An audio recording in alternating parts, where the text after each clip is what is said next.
bro, why do you think that they don't incorporate that in school? You know, when you know that this is like the right thing that you need to teach, because I think that you can't really teach it's in the form of textbook or something. It's just like, you know, like martial art and boxing. You know that they couldn't be okay. First step, throw the right hook. Second step, throw the left jab. No, you can't do that. I understand your point things get completely. involved. Why they didn't? I mean, is it something that I don't want to get into some conspiracy theory shit. You know what I mean? But why they don't teach this? You know, is there something that woo they don't want the public to know about or something? Actually, I think Malaysia has come into realization that we kind of need this kind of education in our education system as early as we can. But I think one of the problem is that because we are not prepared yet to give this kind of knowledge to people, not in the sense that we are dumb. No, it's not that. It's just that maybe the Malaysian itself is like to accept this kind of new things. It's like for them it's too much. You know, even in our when we were school, even for you to learn history, it's like you're gonna be bored to death when you are in the history class. Except you love it. Except you love it. Like me, so yeah, it's the same thing basically. This kind of subject, if you teach to a high school student, they wouldn't really be interested because it's not something that they can, you know, imagine this is useful in the future. That's what I think it is. Imagine you go into a high schooler and you tell them about taxes. What do you think? You're 16, 17 years old. You're looking out for a girlfriend or something. Correct, yes. What the features tax? You know, and get suddenly it off of me. you mention about tax. You have to do this. You have to be responsible on your spending. You don't want people to force you to something. Yeah. When you are 24 years old and then you realize I should have learned this thing. It's when you start having responsibility, then you realize how important it is.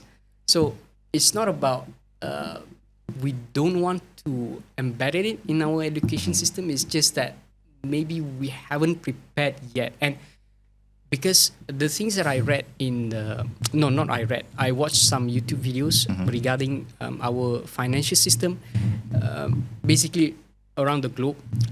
Basically, the economic, how it works is that you need dumb money.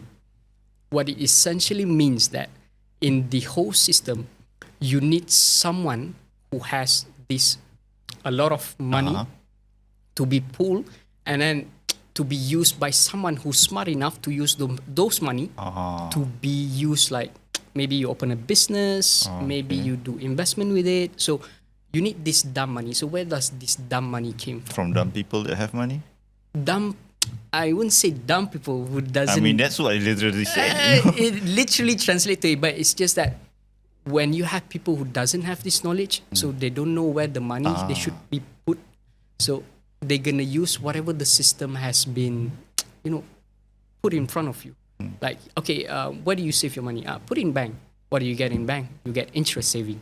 You get profit from those accounts. Right. Yeah, so just follow it. You don't need to do anything. You get a profit, and at the end of the year, you get your return back. So yeah, true. And those who are smart enough to play around with the system, like the taxes, opening business, taking risks, those are what we call the smart one, who, you know, using the money that the people from the dumb money itself is actually a lot of money.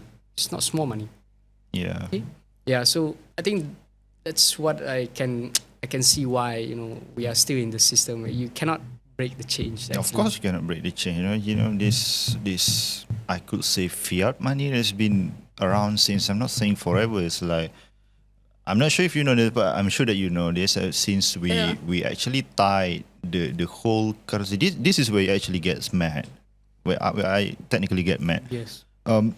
When I think it starts snowballing, I think in when the first Federal Reserve from America is like being established in 1913, right? And then they tied the currency with reserve, gold. yes. And then I think it's 1972 or 79, might get the year wrong. Then they detached from gold, so like one $20 bill is not equivalent to one gold coin anymore. And it was like, and at the same time, majority, if not all, the countries tied to US dollar. So that's why we saw on the news like like how many ringgits equal to how many dollars, right? And then that itself is a suicide when they when they Yeah, detach yeah. themselves from the goal. And I don't think there's a lot of people. I mean, the information is out there. I don't think there's a lot of people know why. I mean, I still talk to my friends that are that would I can say the financial people too, because he always teach me about financial, like, Fitri, you need to be smart, do this, do that, do that. Okay, all right, man, you know. And then when I think we have a conversation, and then he confidently saying that, you know, that the whole world currency are actually tied to gold, so you need to think. I was like, no, it wasn't. No, it wasn't. No, it wasn't. Maybe Since previously, 1971. yes. I was like, dude, you're not. I'm not saying that you are not updated, but you are. So, like, where does it goes from here? Because I saw a lot of, outrages, especially online, especially on ads, that people started to know this.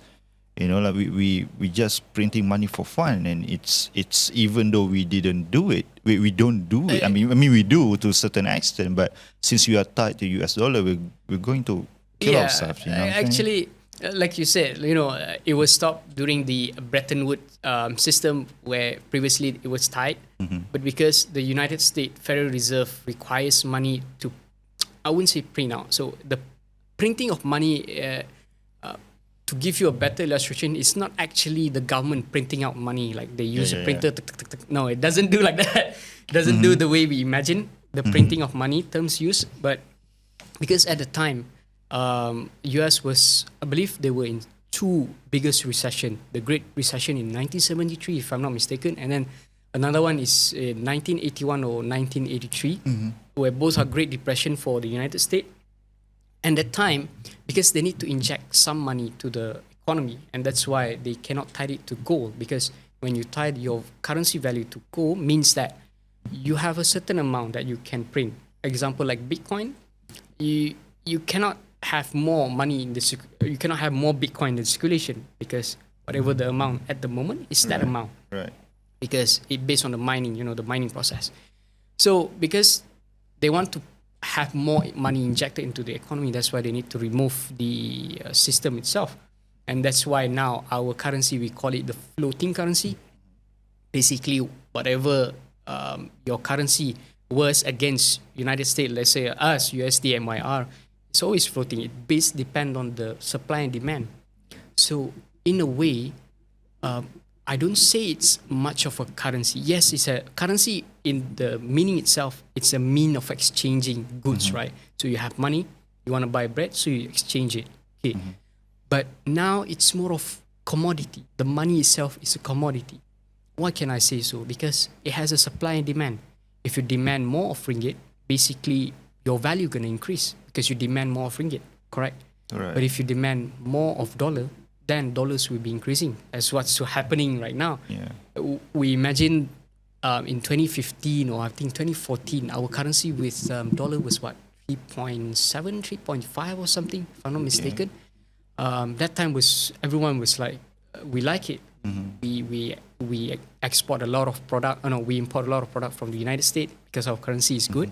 But now imagine 4.73, and I believe it can go as high as 5. Maybe not this year. Maybe not yet. Yeah. Maybe next year, if it's as fast as it can be. Maybe by end of this year.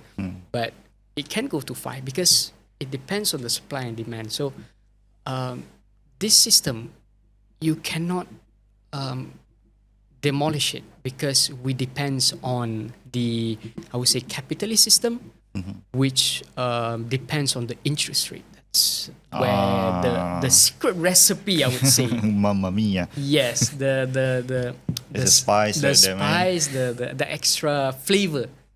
Interest rate That's is the the one. only ingredients there. I don't think there's extra flavor, man. Because of that, we cannot escape the system. Any country cannot do it. If you try to imagine, Turkey tried to did it. If you read it a few years back, they tried to do it actually, where they tried to escape the conventional system by not using the interest rate, if I'm not mistaken, something like that. But if you see how their currency devalued this year, they are in hyperinflation, like crazy. Their currency is like